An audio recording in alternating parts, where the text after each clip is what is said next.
So 2 or 3 years ago, I was interviewed on a podcast, and a woman called Louise asked me that very question. She said, "So, what's this 30 years of inner work actually done for you?" And it was a really curly question. I'd never really contemplated it, but while my brain was engaged, or I think my ego was engaged trying to come up with a smart answer, I heard my voice reflexively say, "I finally learned to trust myself." You're listening to the Everyday Legends podcast, the show that is dedicated to championing everyday men and supporting you in getting more from life, love, and the everyday. I'm your host, Mike Campbell, and the aim of this podcast is pretty simple: to support you in building rock-solid foundations, legendary integrity, and kick-ass relationships with plenty of stories, a load of lessons, and a solid dose of some loving straight talk. So let's get started.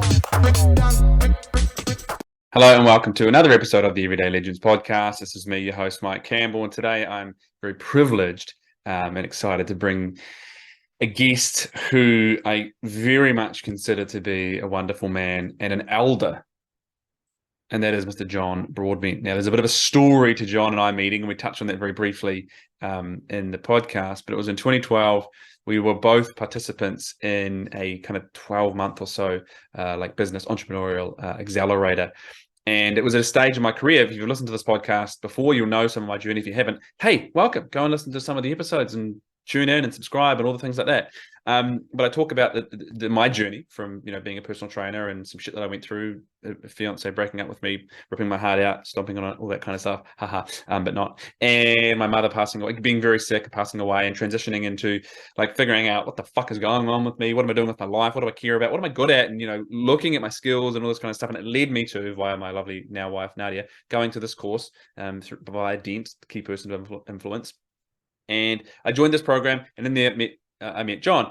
And John is someone who's been in men's work, let's call it, for many, many years, and we'll talk about that in this episode. I was trying to figure out what the fuck do I want to do? What am I good at? And I was pulling out, all these things that I was good at and what I've been doing. And, to shorten the story, I realized I work with men. I don't just train them physically, but my job fundamentally is behavior change, and to figure out the emotionality at the core of this man, what's driving him, what he wants. Shit, that's what we need to address. And then I was broadened into why is this happening for fucking all the men that I work with and myself and all these kind of things? And that led me down the tunnel of exploring what's going on for men and masculinity and what it means to be a man, all this kind of stuff. Who was sitting there, literally a table away from me, as I started to explore this idea, was this man, John, who's in this work. And I started writing my book. If you're watching this, there's my book right there behind me. And I interviewed John, he's in the book, and I wanted to talk to him about, what he knew and all these kind of things.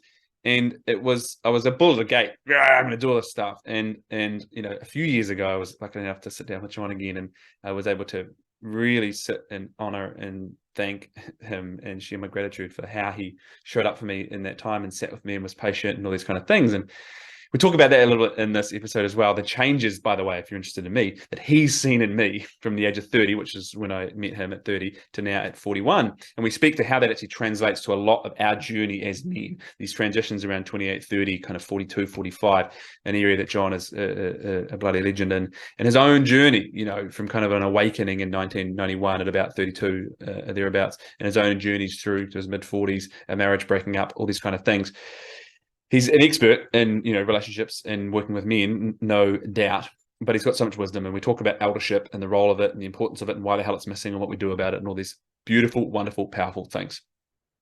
I hope that you get a lot from this episode. I intend to explore the idea of eldership and have more elders on the show and coming into my coaching community as well. John's going to come back to my coaching community soon because there's so much there. We need it. Oh my God, we need it, but we don't have it. So what do we do in a society that doesn't have elders, that needs elders, right? So we explore that a little bit in this podcast. Little clue, right, into elders have so much goddamn wisdom to help us understand what we're going through, what is for us, and how to navigate through that. And the fact that we just have old people now, by and large, and not elders, means that we are all missing out on so much, including those individuals who don't get to pass on everything that I've learned in their years. I trust that there's something in this for you. Pass it on to men who you think would benefit from it. If you're new, hang around, subscribe, all the things. Let us know your questions that pop up from this. Otherwise, enjoy the show. Hey, a quick message from me before we get into this episode. You might not know this, but about 3/4 of the people who listen to this podcast haven't yet hit the follow button. Now, if you have got anything from this podcast, if you enjoy it, if it helps you in the past, my ask, my request, my suggestion is come and hit that follow button. Then not only will you get access to episodes first, but also it means it will get in front of more people. The bigger the show gets, the bigger the guests get, and the more men that we can support. So hit that follow button and enjoy this episode. John, welcome to the Everyday Legends podcast. It's great to have you here. Thank you, Mike. Always good to catch up and have a chat. We go back a while. We do. And in fact, I'd love to explore that in a moment. But for those who haven't had the pleasure of meeting you or perhaps coming across any of your content or any of your teachings or you, I want to get into a little bit of the intro piece, perhaps, but I'm going to throw a question at you that my listeners will be aware of, but you can take it anywhere you like, and then we'll meander from that one. Who is John Broadbent? Oh, this is a good question. Someone I would say that up until about 1991 was sleepwalking.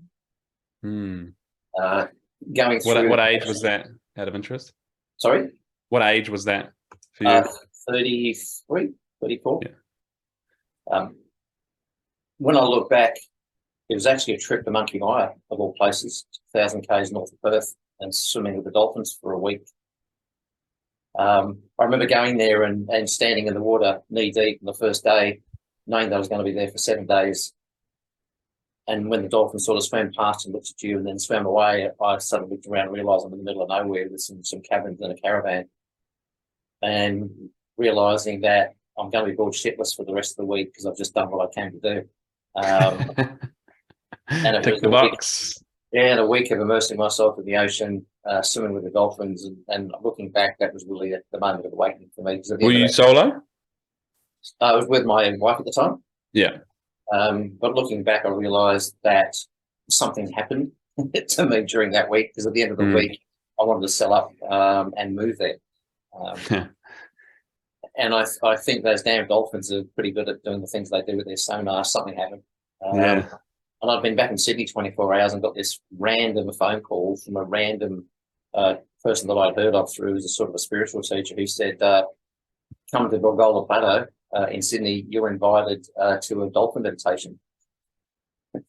And the synchronicity of that was not lost on my engineering brain. And I went, hang on a minute, I've just been a week up at Monkey Mire. No one knew. Obviously, me and my ex-wife.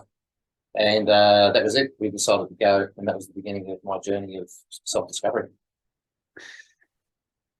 Wonderful. So, okay, so then, not necessarily the whole journey, because that's a fair whack.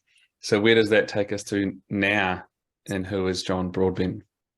Well, I guess now I've been on this sort of inward journey for over 30 years. I've learned a lot about my inner world. I've done some fairly deep shadow work. I travelled with this person, Stuart, for nearly 9 years on and off through the 1990s. He had access to some very interesting places that I wouldn't normally have access to. So I ended up in Alaska, 100 miles north of the Yukon, in the middle of winter in a place called Arctic Village with 28 people meeting a shaman, which was a hell of an experience, minus 40 degrees.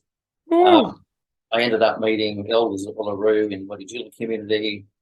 Ended up going to Africa with him and meeting, he was born in Uganda originally as an East African, a colonial East African, as he used to say. So I ended up going to Africa with him in late 91 and meeting Maasai over there and having some interesting conversations about contemporary masculinity and what it meant for them.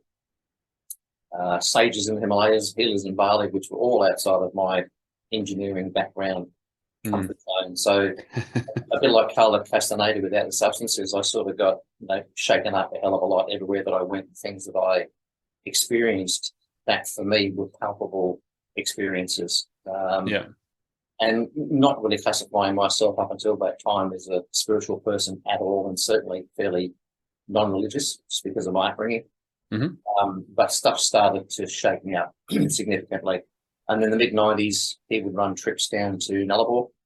The Southern Right Whales come in there between July and August for September for their birthing.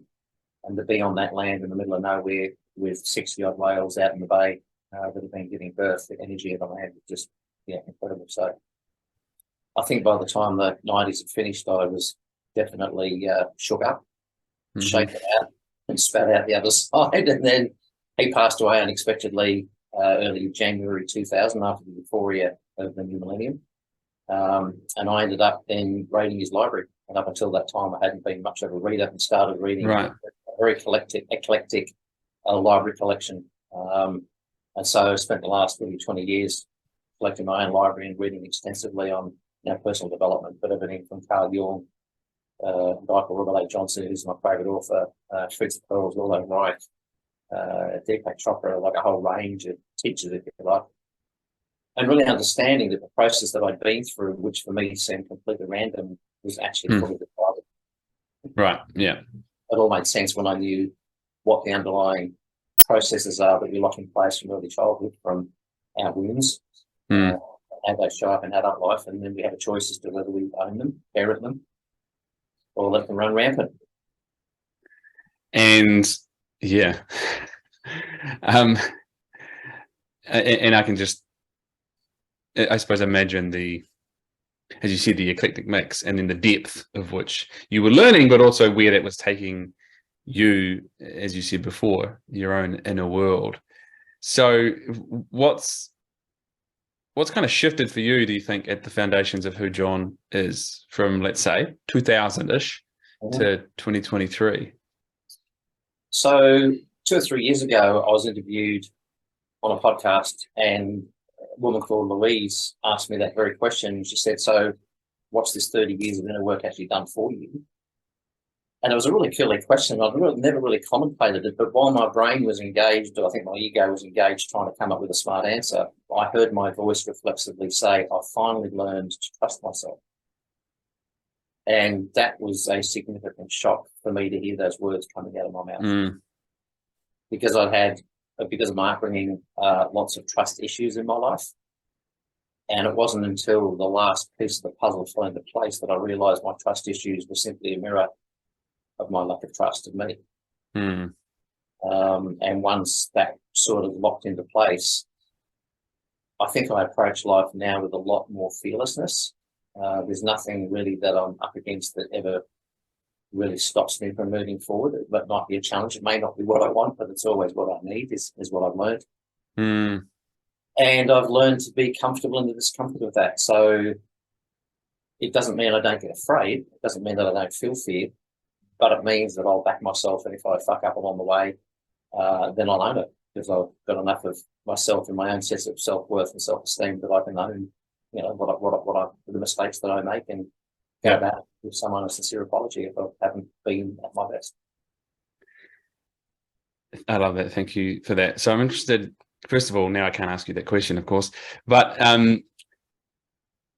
how would you say, because what I'm hearing, and for the listener, what I know of you, is someone who's, I'll just throw the term elder out there and we can explore it, but shifted in stage of your life. How would you describe what you've just described there, let's say, compared to perhaps the bravado of youth and maybe bulldozing one's way into things without too many fears? On the surface, they could look very similar. Yeah. And did you have that kind of thing when you were 18 years of age, driving west of Cairns out to a copper mine, abandoned copper mine called Chillago Caves, west of the African Tablelands, on a single-cylinder 320cc Kawasaki trail bike in shorts, thongs, T-shirt, no helmet, no glasses, turning along doing 85 miles an hour in those days.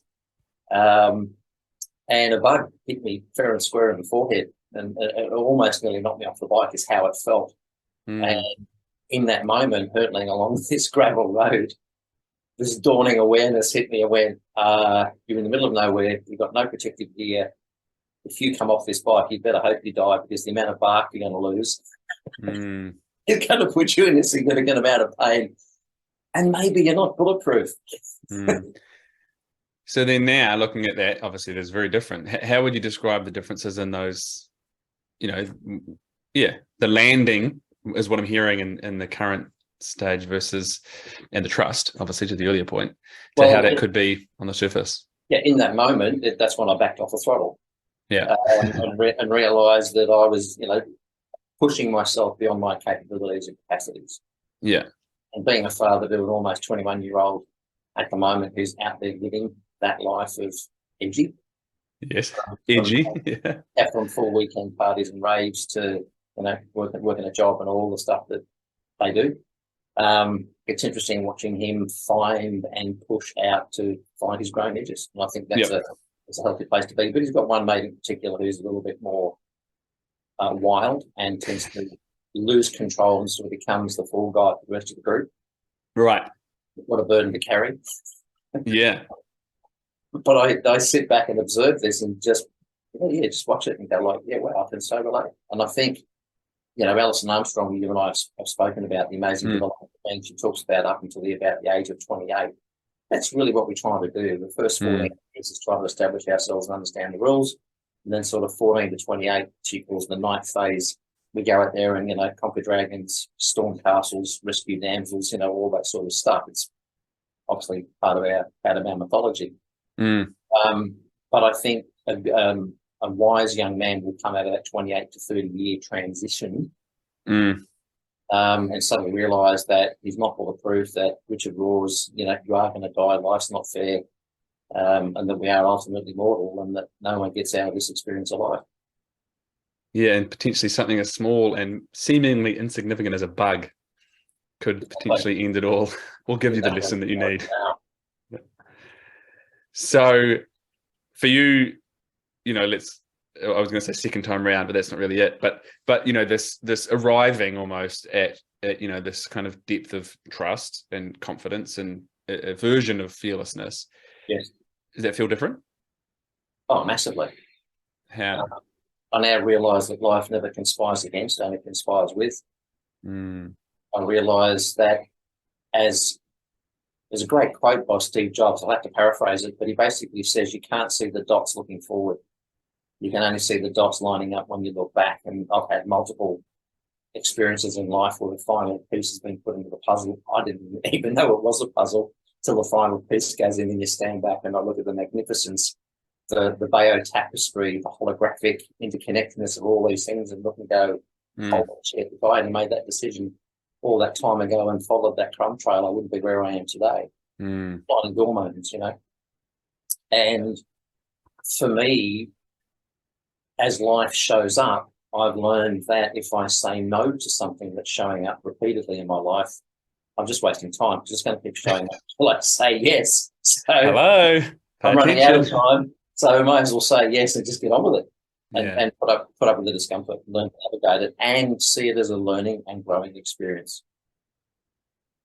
Yeah, nice. So there's a wisdom and a slowness and a consideration and a reverence almost that I'm hearing in that. So then if we flip it the other way, this idea of the dots looking backwards, I can kind of connect it to my own younger years of almost thinking about, we used to talk about the portfolio of good times. So we're stacking the portfolio of good times. And perhaps that was almost, this version of connecting the dots. I'll just keep creating dots in front of me. But there was one perhaps very short-sighted piece to that. And I'm almost thinking that could be, like a manifestation of anxiety. I'm focused on the dots in front of me and I can never move towards one. And I'm missing perhaps, maybe a broader perspective. For you, you also spoke before about, we were talking about Alison Armstrong, 14 to 28, etc. And you said of a young, wise man, how does that happen? A wise young man, if he transitions, right? And I know we've spoken about this piece of transition and there's many of them, but that one right there, what I'm hearing in your story is that kind of took the dolphin at 32, 33, perhaps to initiate. So how would a, young man at around the 28, give or take, be so wise as to transition perhaps with grace? Or at all? So the men I've spoken with that get to that stage will often have, I'll use the term vim and vigor. Vim they're driven, they're passionate, they're ambitious, they think they know what they want, and then they get to this age, and in that 28 to 30 transition, and I've coached quite a few young men in that space and actually introduced them to each other. So because they all thought they were Robinson Crusoe, because no one talks about this stuff. And three guys in particular who I'm very close to, fantastic young men, and I love hanging out with them. That they sort of hit this place of listlessness. It's almost like they hit a wall. It's almost like they get to a point and they go, "Oh my God, I've done all this. But what's it all about? Am I going to do this for the rest of my life?" That fire in the belly tends to get a little bit quelled. They tend often to need to do a pivot. I'm sure you've heard the story about the guy who meets the girl in high school. They're together for 10 years. He hits sort of 28, she hits 28. The biological clock is ticking. She goes on with kids. He goes, "I'm not ready." She ends the relationship. 3 years later, she bumps into him in the mall, and he's married, got a child. And it's like, what happened? Well, he went through that 28 to 30 transition and realised he didn't want to be a dad. He didn't want to settle down. He didn't want to get married. He didn't want to, do all those things. But sometimes men aren't ready to do that at 28. Yeah. So different things become important, and the questions that I've heard and that are kind of coming up for me, and that is, this listlessness of, like, as you said, I thought I knew what I wanted, and I did in that moment, but now it's like, oh, what's that for? Where's it taking me? Is this all there is, kind of thing? My vision starts to perhaps change and focus. And I'm not a believer in the Women's Day astrology column. A couple of years ago, I did have introduced to an extraordinary astrologer numerologist, and Amanda, my partner, and I went to this guy and had our charts done, and I've never seen anything like it. Like, he just told us everything about our relationship. It was a 3-hour call with this guy, and he unpacked how we met, why we were where we were, what had happened for us in moving, both born in the UK, so our charts were actually flipped, which means everything for us was future based, and just everything about his reading was incredible. But astrologically, the 28-year mark is the Saturn return, which can be significant at people, and then it comes around again when we're 56, and it comes around if we make it, when we're 84. And not many men make it to the 84. But for me, seeing that transition also in my 56, it's when I separated from another of my kids. It was a really important time for me to take stock and realise, where was I going to be for the next 10 years? Was I going to stay in a relationship that was unfulfilling for both of us? Was I going to be the one to call it? Was I going to be the one to decide what we do? Do we stay together? Do we go separate ways? And what does that look like? And thankfully, it was a very amicable split, which then led me for a few years in the wilderness.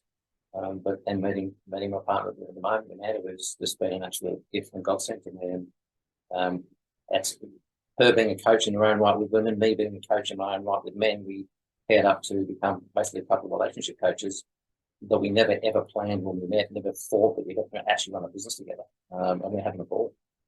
So it's been good.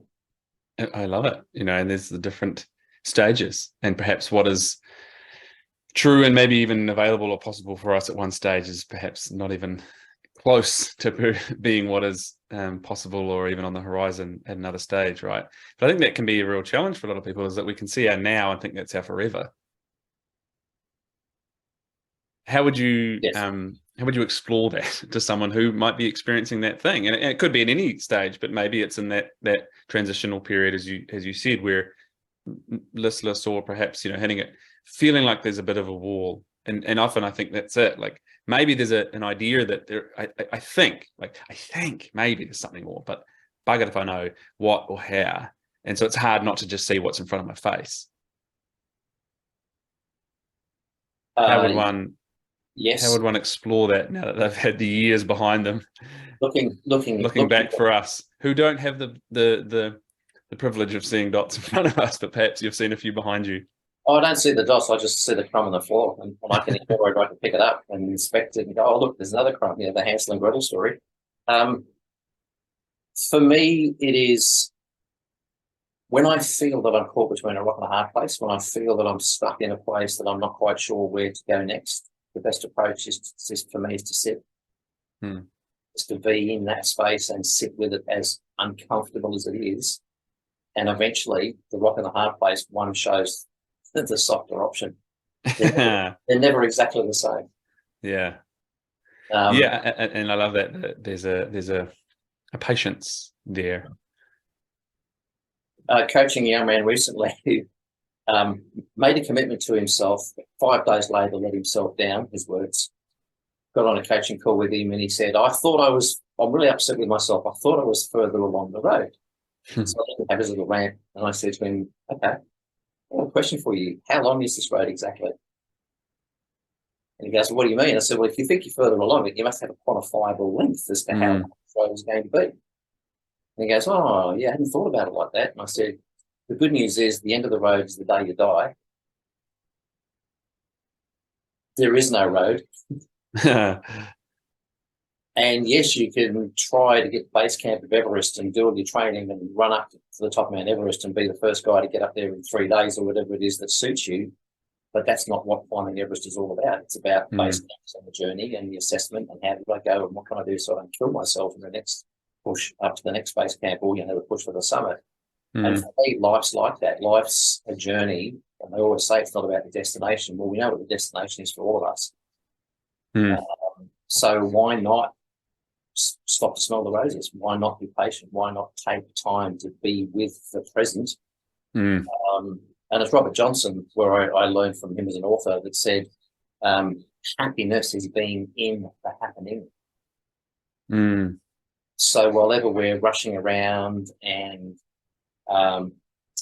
busy, not being present with what is, whether it's with ourselves, whether it's with our relationship, whether it's with our kids, whether it's with our friends, whatever situation is around us, even with nature, while ever we're not doing that, we're actually missing the very thing that we experience, which is life itself and what that means for each of us. Yeah, I love that. And I suppose in a simple moment of I should be, or I thought I was, further down the road, you're exactly where you are on the road. And to your point earlier, right, all the little pieces are part of it. So how can I be present to this? It also reminds me, I'm sure I've probably spoken about it on this podcast because the idea comes up a lot and I butcher the quote every time from Alan Watts where he talks about, we often think life has this destination and the aim is to get to the end. But if you think of it like music and the idea is to be in the music and listening, you don't listen to a song to get to the end, but to, listen and dance and enjoy it. So where I would love to go is potentially we'll explore some of exactly what we've been talking about. And to reference the earlier point of you and I meeting, and I can remember when that was. And for context, we've been giving dates and ages and transitions. That was 2012. Yeah, so I was 30. So what? And now I'm 41. Just for those who aren't aware. So what I would love to explore, and you can maybe there's nothing here for you. But I'm interested in it. But I feel like for those listening who listen to me and perhaps look at the things that I talk about and what I do, but also who might be in similar situations at this end where I am, or perhaps before it, do you have any perhaps insights into Mike, 30-year-old, 2012, and what you can see from certainly at the very least a distance at 2023?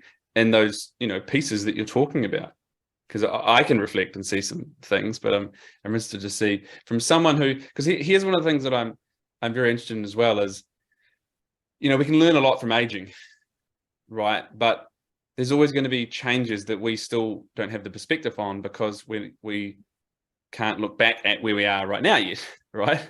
Yep. Hey, a quick interruption from me on this one. I'll keep it brief, I promise, and that's this. If you want to hear more from me, not only the deeper content where I go into some stories and some examples and some real education and depth, right? I love these podcasts, but we can go into depth, and that is in my weekly email newsletter, Mic Drops. That's what I call it. That's where I drop the mic and I drop all of my knowledge, my own stories, how I navigate shit, the stories of men that I work with and these things in my life to support you in getting your best, getting past your shit and getting more from life, love, and the everyday. So wherever you find this podcast, find the link, subscribe to the newsletter, and I'll see you in there soon. And by the way, that's where you can interact with me directly. Just reply to emails and we can have a conversation. All right, back to the episode. Well, the same phrase comes up for me when I think of you, which is that good and bigger. It's that young guy passionate about what he wants to do in the world, hadn't yet found. You were in a relationship at the time, which then you married and became the mother of your child. Mm.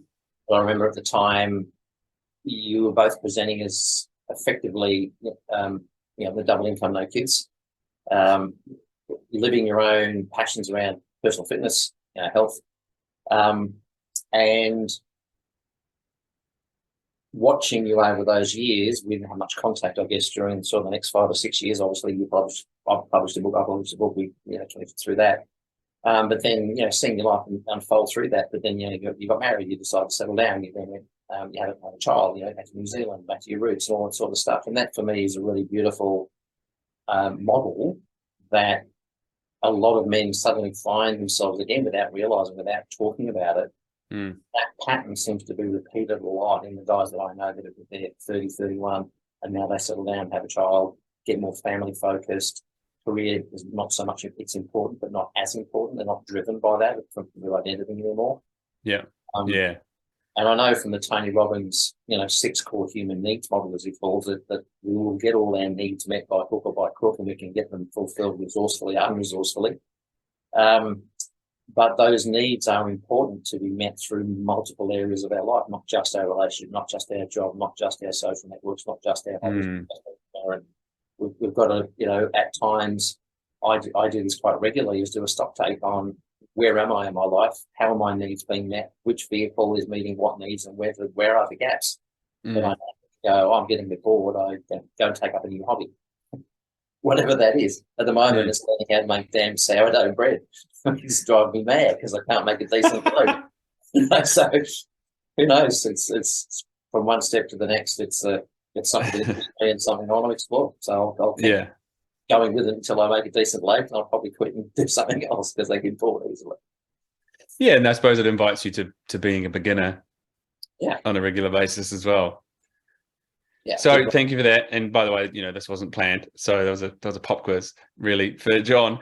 But what I'm hearing, and it's hard not to try and disassociate myself from this, but what I'm hearing, if I try and broaden it beyond me, is, essentially there's an invitation to kind of add layers and depth to who we are. As you said, I might to the Alison Armstrong content of, in a night phase, where the way I would just simply describe it is like, we're just trying to build, we're just out there, penetrating the world really.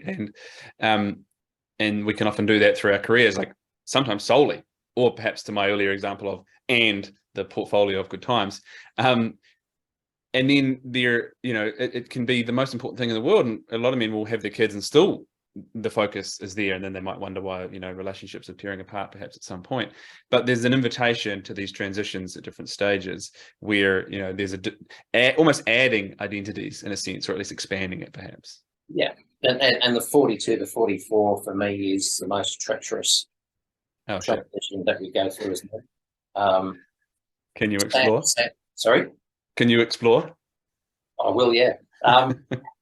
We know it as the midlife crisis. It's actually not. It's a midlife transition. It can be done well if we know what's happening, why it's happening, that we're not Robinson Crusoe, and what to do about it.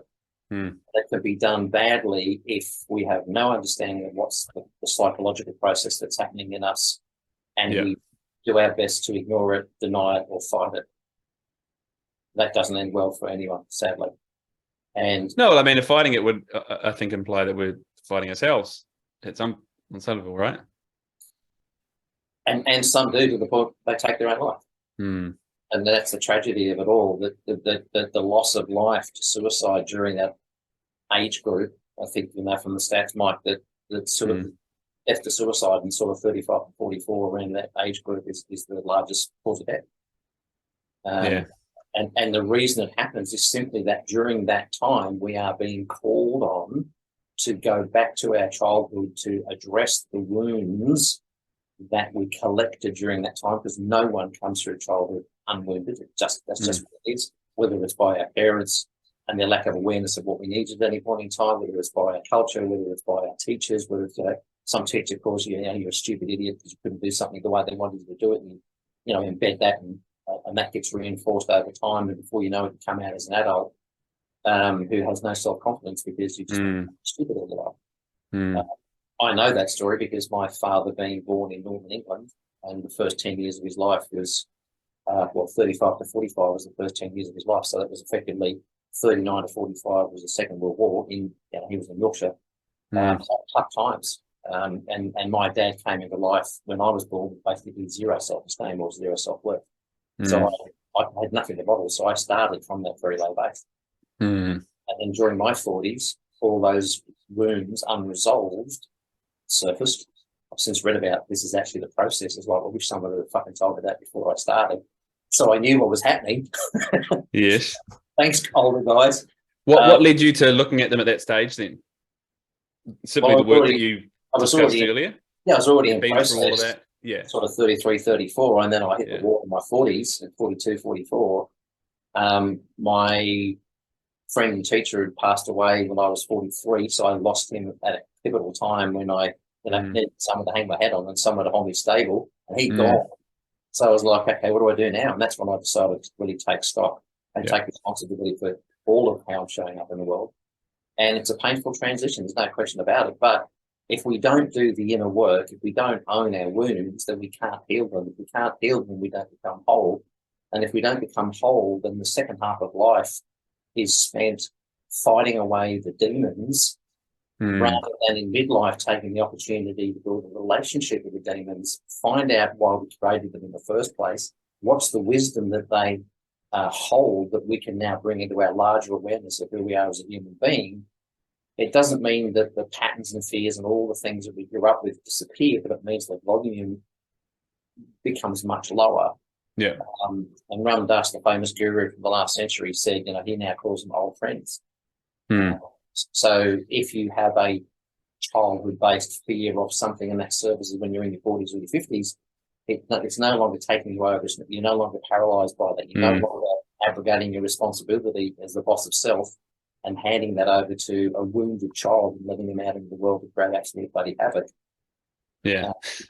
You're master of your own house. And then when you become master of your own house and you know how to parent yourself, well, then you're in a good place to have a relationship, and then you're in a good place to become a parent of children. Because otherwise, we're children raising children. Yeah. So then, I'm hearing the age, right, in that transition, which, I'm guessing on some level is unavoidable, right? We are going to transition. And I want to speak to the other side of it. But also in the heart of that was kind of like, okay, hey, guess what? You got some wounds and they're going to surface and deal with them, or you're going to stay there, right? A different version of Peter Pan, perhaps. So then are those two things mutually exclusive? The addressing of wounds in that age, someone exploring them, like let's say someone had come to you at 30 and you'd address those things. Would that have changed for you at that 40 to 45? Unquestionably. Yeah. It's if we don't do the preparatory work to build a relationship with self, and it only surfaces at that 42 to 44 year mark, we can often feel like we've just stepped into the Grand Canyon. The abyss is opened up, and we look at it and go, I'm not going there because it scares the crap out of me because I don't know how deep this abyss actually is. And then we shut it down and we layer it. And then by the time we get into our sort of mid to late 50s, early 60s, we become the bitter old man that just a cranky old bastard tends to be quite cynical, quite critical, quite contemptuous. And I hear of young men whose fathers have become that, and the young men doing their own inner work find it almost impossible to have a relationship with their dads. Yeah. Could it also be maybe the opposite is perhaps not the term, but something different to that in terms of, quite timid and insecure and going further in the other direction? I haven't come across that, because if someone is more of the timid nature, their ego construct is often not strong enough to repress and suppress what's surfacing, so they're almost forced to go and deal with it anyway. It's only a man that's probably got a strong sense of ego-centeredness, and where their identity is wrapped up in their image, all the attributes they have, the accoutrements of, midlife, the house, the car, the private school, the debt, the 20 years in marriage, and it's all falling apart. Like that's a very common story at sort of 20 to 22 years of marriage as well. Right. And it seems to be a similar sort of thing that's happening, that the relationship has reached a level of maturity where now the shit's starting to float to the surface, and you've either got to deal with it, scrape it off, and get real and honest and get your hands dirty, or just try and the denial. Noted. Making personal notes as well as show notes. So what I want to touch on, I want to really explore this idea of eldership, and maybe I'm leading you down the garden path here with this question, but you said, I wish like bloody hell someone would have prepared me for those things. So in essence, the question is kind of, why the hell didn't someone? Like, is the reason that those things didn't come to you and don't come to us, generally speaking, is because we haven't perhaps had those ahead of us that can guide us through that process and even know that they're coming? There aren't that many men that I found ahead of me in the terms of age who I felt open and honest enough that I could approach to ask that question. Mm-hmm. Firstly. Secondly, I didn't know what questions to ask, because you just that matters. You just walk, you just go for a swim in the shark tank and no one tells you there's sharks there. It's like, where's the sign? It's trying to put your finger on something that you can't even get into your thoughts apart from some shit isn't feeling very well. So how could I even bring this into something that I can't conceptualize? And I remember reading about that transition in one of Robert Johnson's books on one page, a little A4 book, one page, on like 200 or 300 words. And I remember slamming the book down when I read it. I was so pissed off. reading what happens, why it happens, and how to navigate it. And I was like, why isn't this in big font on the back of every dunny public toilet door? So it's there for us to see, or on the back of the bus when you're driving to work in the morning. When you're in midlife, this is what happens, and this is what you can do about it. Instead, it's almost like this big kept secret. And I know the same for women who go through childbirth. Their mothers never tell them what childbirth is like. And I know several women who went to their mothers after having painful childbirth and going, well, why didn't you tell me? And the mother says, well, because my mother didn't tell me. And it's this hand-me-down generational lack of communication about process, what actually happens in life. And, to be fair, I remember my dad in his 40s, and he became quite misogynistic and a cigar smoker, and he was kicking back, living the high life, and like his ego became is interesting. So he wasn't that in his 30s. No, not at all. Right. So then, is this the role of elders, essentially? Not the role, but a role. Definitely a role for young men who want to know what's going to happen, why it's going to happen, and how best to navigate it for them, and therefore tap into that elder wisdom. What did you do? How did you survive? How did you come out the other side reasonably unscathed? Or are you? We've all got the war wounds. And for me, it's if you remember Alison Armstrong's The Elder phase, there's a phase after that called the King Elder. And it's very easy to come out of your 40s into your early 50s and be the elder and then want to go and tell everybody how to live their life. Guilty as charged. But then if you keep working on your own stuff and you realise that you're not here to impose or impinge or convince anyone, you morph then in what they call the King Elder. And the King Elder simply knows what he knows, and those that want to know what he knows will sense that, and they'll be attracted to come and ask the question anyway. And I'm living the evidence of that right now with some young men who've come to me with those very questions. It's like Sleepless in Seattle, and the Meg Ryan and Billy Crystal, faked orgasm scene when everyone looks at her and goes, I'll have what she's having. It's that sort of situation too, where some younger men are looking at me and going, what do you know that I don't know, and how come you seem so comfortable in your skin? Easy to talk with. You've got boundaries. And I think one of the things that I'm certainly learning personally, of course, but the more I work with men, especially in a group environment, the more power and importance I see in it, but also the importance of continuing to certainly witness what we need and want to embody. And if I don't yet, then how the hell am I going to embody it if I'm not witnessing it? So I'll have what she's having. So please.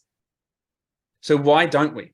Why do we not have let's just say, ready-made elders. As you said, there's old men becoming the cranky kind of cantankerous type of bitter, perhaps. What's happening that we don't have elders, do you think, on the whole? Because there obviously are, but if we look broadly. I think that we have shifted our value of elders to a technology-based culture. Right. So if you can't use your VCR, if you can't use two thumbs to type on your phone rather than one as a digital native, a digital immigrant, I should say, if you can't drive properly, if all that stuff, and ageism has certainly, crept into our community. And I think it's Japan where they sort of don't have nursing homes. They can't even understand the concept. But here, they're prevalent everywhere, and our old people that contain a lot of this wisdom can just pick them up, put them, compartmentalise them, stick in a nursing home where no one wants to take care of them, other than pay help effectively. And I think that's a hell of a tragedy. There was a guy in the States, sadly passed away a couple of years ago, but he started a group called the Circle of Men. And because 80% of people in a nursing home are female, because the guys usually don't make it to the nursing home because of the difference in age of death. They go into nursing homes and they get them into the nursing homes and they run them in circles on regular intervals, so that the men there can actually learn to talk to each other and talk about what their experiences and their value. And I've spoken to some of my elders and gotten to know them at a deeper level, and some of their stories unbelievably rich, incredible in the learnings. And if they're kin elders, they're not going to advertise that. No. Yeah, I think I was mentioning to you maybe, and I'm going to butcher it again, I should have gone and looked it up specifically, but I think it was a quote from Francis Weller where he, along the lines of, eldership comes about when it is needed, along those lines, right? Yeah. So, but we seem to be in this place where we've now created old people as opposed to elders. And there is this wisdom in there, but also potentially they haven't been through these transitions, so they haven't actually really landed in perhaps who they could be for themselves, but also for the community. Yeah. So I'm kind of getting an idea of why we need elders, right? Like to pass on, to initiate, to allow people. I was going to say young people, but anyone younger in a sense, to really land in themselves and who they are in the world. What do we do as a society that doesn't tend to have elders, that doesn't perhaps honor, those people? How do we go about bringing elders and eldership back into something that, I'm not going to say I guess, certainly from what I've learned and explored, was such a common part of society and community, before we became, I suppose, moved from hunter-gathering into the agricultural revolution and everything that came after that? Well, it's been part of humanity and still is in many Indigenous cultures. But it's been part of humanity until the Industrial Revolution, 1784, good old James White, factories, coal mines, production lines, all that sort of stuff. 1870, the electrification of all that sort of stuff. Electricity sort of came along. And Steve Biddulph writes very eloquently about the fact that up until that time, all our learnings, particularly as boys, came from our dads. We were either following in our father's footsteps as a blacksmith or a cooper or a thatcher or a potter or whatever it was, or we were apprenticed out and a swap was done, so we'd go and apprentice to someone else's trade. And when the farming sort of turned in the Industrial Revolution and the boys left the farms and left it to mum and dad, and they'd go to the big cities to try and earn money, basically. Because before that, it was probably an agrarian culture where stuff was traded. And then money became the currency, as it were. And we would go to coal mines and that's what. And then you hear about the chimney sweeps in London. 10-year-olds climbing up chimneys and going down coal mines and doing all sorts of stuff. And you look back at that horrified now in this day and age, but that was the transition. And I think we haven't recovered. I'm not sure whether we ever will from that. Yeah. The pace of technological change is happening at such a rate that as a community, I don't believe we're actually keeping up with it. Only the next generation is savvy, and that leaves the next two generations ahead of them effectively technologically redundant. And if you're technologically redundant in this day and age, if you're a person in their 80s and you can't use a smartphone, you can't log on and do your internet banking, what do you do? Yeah. ATM machines, I've noticed, because of this whole move towards central bank digital currencies, which has been moved for several years now. I was at one of the malls in Sydney, and I remember there was a section there that had like 6 ATMs. There was Commonwealth Bank and Westpac and St George or whatever. There's none there now. They've all gone. You can't find an ATM machine pretty well anywhere out and about unless you go to a bank. So they're now starting to remove the capacity for us to even walk around with cash. So how does someone in their 80s, they have to drive in their car, or do they have a license? They have to drive down to the bank. They have to go inside and fill out a withdrawal slip. I mean, to us, it sounds so primitive, but that's their life. Yeah. So as you said, I don't think we can come back around because, I mean, I think we certainly know the need. So almost what is coming to mind there is, there's this certainly potential for the kind of two-way exchange, which I'm sure would have been, the case as long as humans have been around, that forms of new technologies happen and those younger people with more adaptable brains tend to pick it up and can pass those things up to the elders as they then pass down all the other pieces which you cannot grab, out there in the world of technology. Yeah. And I think there has to be an awareness at that younger level that some old people, not everyone, but some old people have something to offer. And that's where I see the difficulty in our society as it stands at the moment, that we've become so used to outsourcing, taking care of our elderly. And I understand why. My own mum had dementia for 20 years. Dad took care of her until he was diagnosed with cancer, and 5 weeks later he passed away from an unexpected heart attack, which wasn't quite healthy apart from the cancer diagnosis, but he took a quick exit. But mum ended up in a nursing home for 12 months, being taken care of, because I simply bring her from where she lives 4 hours north and take care of it in my home. I'm trying to get places for older people in the nursing home that's well run and close to kids, because our nuclear families have become very small, and kids often don't live near their parents anymore. Yeah, and you look at different cultures, as you see with Japan, the nature, just going broadly now of the grandparents and the older people, and in this term, elders, taking on these very important roles in supporting the family. Takes a village, right? But also sitting with them. Have you heard of the concept of generational housing in Europe? A little, but please. It might be a big house. It might have 20 rooms in it, in Switzerland or Germany or somewhere, and in it live multiple generations. And that's the community still, as a family, is still very much in that environment. Yeah, and I think it's fairly easy to see, one, that we tend to not have that, broadly speaking, or certainly in many places of perhaps the Western world, but why that has come about, and we want our space and this nuclear family piece. And we see perhaps more the burden in old people as opposed to the wisdom and richness of life and experience in elders. So it almost seems like it's something that, as you said, elders aren't going to stand up there on the hill and say, hey, everyone come to us. So how do we actually bridge that gap? I'm very grateful that I hang around men's gatherings. There's one I mentioned to you, Mike, I'm going to in early March in Tasmania. It's a 3-day, and there are men in that community who are my elders, and simply knowing that they're into personal development, that they're into supporting men of all ages to be the best version of themselves, for me is great exposure, and it gives me at least something to model. And not only that, but also to have some incredible conversations. The guy that I used to run the retreats in Bali with, Wes, who's in WA, I think he just turned 86 last year, very much my elder.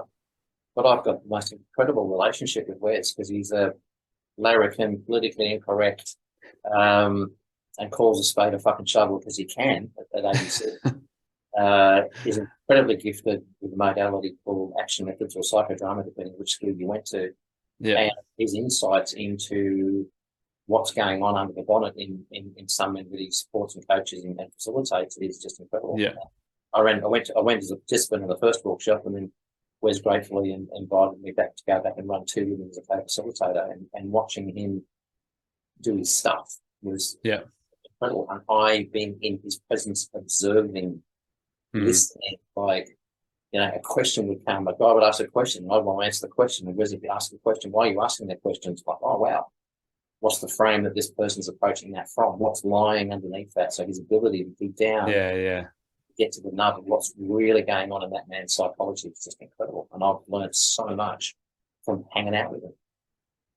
And you know what I also hear, and that is that you can't fast track that stuff. It takes time and maturation and marination.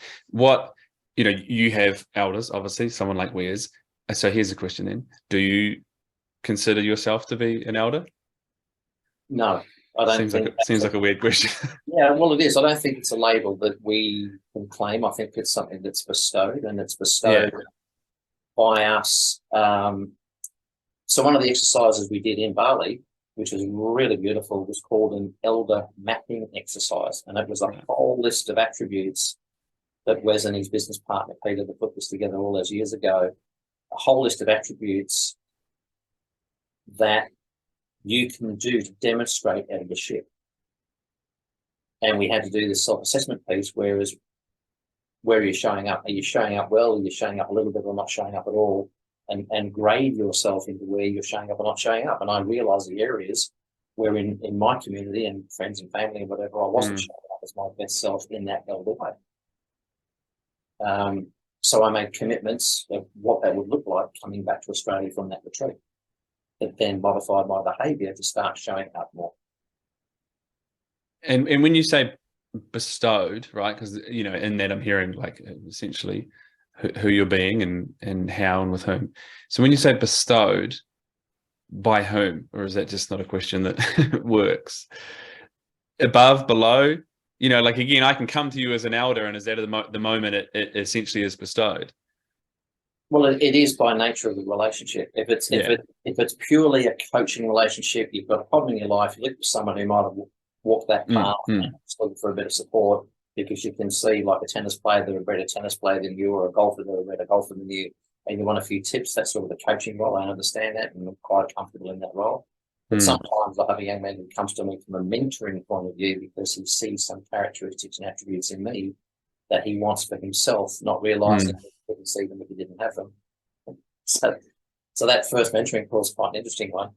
And then it's what are the characteristics that you want to grow within yourself? And I use a 3-part feedback system where I say to these young men, usually 2 or 3 sessions into the coaching program, to go to 5 people that they absolutely trust and love. Could be their partner, could be their brother, could be someone that they're close to, close friend. And I get them to ask 3 questions face to face and diarise. And the questions are, what do you love about me? What do you like about me? And where do you think I'm not showing up as my best? And I get them to write that information down, because when we then do an unpack, what typically happens then is the man will go, oh, well, they go, tell me this they love about me. They tell me this they love about me. Oh, but this stuff over here, you know, this is where I'm not showing up. And all the focus is on the negative. Hang on here. What did it feel like to be seen? What did it feel like to be heard? What did it feel like to be understood? What did it feel like to be acknowledged? And the large majority of men are uncomfortable in receiving that very thing that we need in order to bolster our self-worth and our self-esteem. And I've come to the conclusion the reason is, and it was certainly true for me, Mike, and this may be a bit of a shock, but I believe that lack of self-worth is actually a choice. We can grow up with it, no doubt. But at some point, when we recognise that lack of self-worth is driving the bus, it's incumbent upon us then to work out what does that look like, how do we heal that place within ourselves. But a lot of men, including myself, up until a certain point, are so invested in the story that when we receive an accolade or some acknowledgement, we have to bat it away, because if we let it in, it actually challenges our very identity. Yeah, which is odd, of course, right? When you think about it on the surface, why would I do that? It doesn't work for me. But it's so familiar, it's so known, and it's something that I've clung to for so long. It has deep roots, and to perhaps shake those could, shake my very foundations, right? Which I think so many things, but I'm just going to go with hence the immense importance and power from having elders and those around you who can invite you into different conversations and reflections and ways of being, certainly through teaching and poking and prodding and even the modeling, as you said. Now, I'm very aware of the time, and I love these conversations, and I know we could have many on them, hence that's kind of the point. So where I want to go end to end really quickly, and this might be a little bit unfair, and you'll get that with the nature of the question, and that is, as someone who I consider to be an elder, John, and I have huge admiration and gratitude and reverence for, I was going to say one thing, so I'll make it a bit more fair. What's something that you would like young men to know might be too strong, to consider about what lies ahead of them? Do your own inner work. Find out what works for you, whatever modalities, whether it's psychology, psychotherapy, counseling, I don't care. Something that allows you an external objective party to bear witness to what it is that you want to heal within yourself. The voices in your head, the critical, negative, deprecating, self-defeating stuff that we all carry, and challenge them. They may not be yours. And no one ever seems to want to give us permission to put down the big black Santa sack that we all carry on our back of shit and goods and unpack it and find the brick in there that says there's a value. Fuck, it's not even mine. Do a stop. Yeah, and in that, the gifts that lie in the wounds too, right? Okay, so then let's flip it. What's something that you would love to see young men stop, let go of, perhaps? The need to believe that it's all figured out. Because the older I get, the more I realise how little I know. And in allowing that to happen for me, what's happening as I get older is there is a true surrender, not surrender as in giving up, but surrender as in allowing life to unfold for me in every moment. And I realised the other day, every moment's a revelation. I have no idea what's going to happen from one moment to the next. I can try and plan it, control it, manipulate it. I've got no idea. So I quit. I just said, okay. Surrendering to what is. Yeah, I'm still going to go and do what I need to do, and my customers and my clients and my job and the kids and my wife and all that sort of stuff. But I'm letting go a lot more of trying to force life to fit into what I think it should be. It's all based on values and beliefs and judgments, and just allowing life to be what it is. And the more I do that, the more it shows up, the happier I am, the more in wonder I sit. And life becomes this incredibly awesome journey with all its ups and downs and bumps and faults and joys and all the things that make it up. But, John Lennon, life is what happens while you're making other plans. So true. What an insightful comment. I love that. I love that reflection. I think I'll be reflecting on that myself a little bit more today and perhaps over this week. John, I know we're pressed for time. So we'll make sure we put all links and things like that in there. John, by the way, has done many things and authored a wonderful book called Man Unplugged, which I highly recommend. Do you want to let us know anything particular that you're doing at the moment and perhaps something that people could reach out to? Mainly couple relationship coaching. We're seeing couples new in relationships or into relationships that actually have no idea how to do relationships because no one ever teaches us. We've got nothing to model. We've asked many people who wants a relationship like their parents, over 200 people so far, and no one has said yes.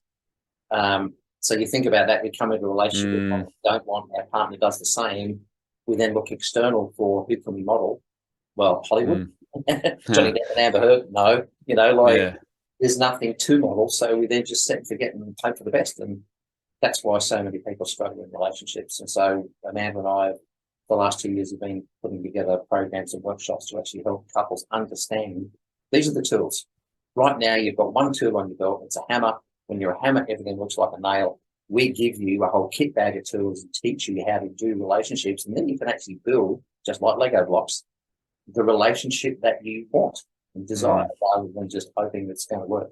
So that's very rewarding work for us, and that is an opportunity for us to use our eldership, 80 years between us in relationships, not all of it good, and use all that plus the learnings plus best practices from around the world into an eclectic mix. And that's really where our passion is at the moment. We're really loving the work that we're doing because we're seeing the results just off the chart. So I really appreciate the opportunity to speak with you once again, Mike, and the Dirty Podcast. Thank you.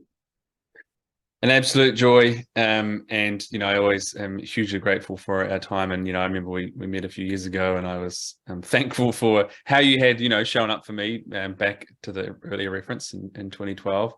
A bull at a gate, so to speak, and the ease at which it is to speak with you and be with you. And I see again, really, if I have not seen that journey that you're speaking to in yourself, I'm certainly, someone who's very grateful to be able to experience the depth of it. So thank you so much.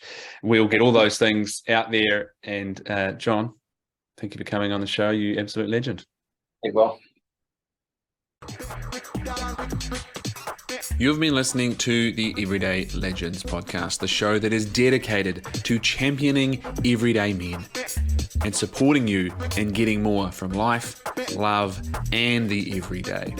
If this podcast has benefited you, if you enjoyed this, then my invitation is to share this with a man that you think will also benefit from this and enjoy this. Remember, please, wherever you find your podcast, to like us, subscribe to us, click download first, leave us a review. All those things both make sure you get all the updates when they come in, and it supports us in getting this podcast in front of more everyday men that could use it.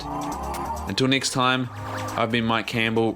Remember to build that legendary integrity, and remember, everyday men, we thrive when we are championed, when we are supported, when we are appreciated and recognized for who we choose to be in the world. Here is my invitation to both show up and be that everyday legend, and to continue to champion the everyday men in your life.